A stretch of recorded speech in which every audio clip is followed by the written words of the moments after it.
How can you use the iPhone for motion capture? Let me show the options that we have available. If it's your first time here on Foxtecc, make sure you subscribe so you don't miss videos like this one.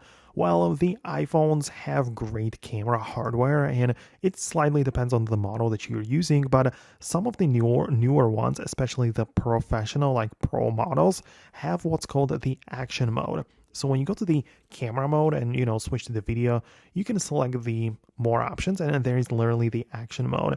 It might ask you to have more light in the scene because the point of the feature is to capture some very shots full of motion, for example, some sports or whatever else is moving fast. This mode is supposed to stabilize it more than just using the built-in or regular camera mode, right? So that is the point behind it. So if you want to capture a scene where there is a lot of motion, this is what you need to utilize, and it would make sense to have that, right? So that's what you can do. Of course, there is also the slow motion mode, which might be useful in those motion like shots when a lot of things is happening. Then you can also just slow it down and make it nicer. So it depends, right? So that is for the videos.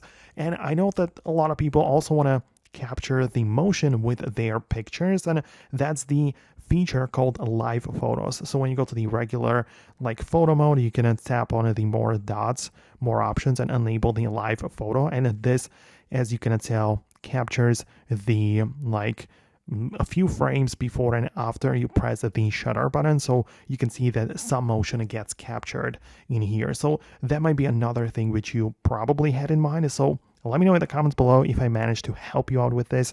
If not, let me know what's going on. I'll likely make an updated video about it. I publish a lot of tutorials in here because I want to help as much as I can. So let me know about it. Subscribe for more, and I'll see you later.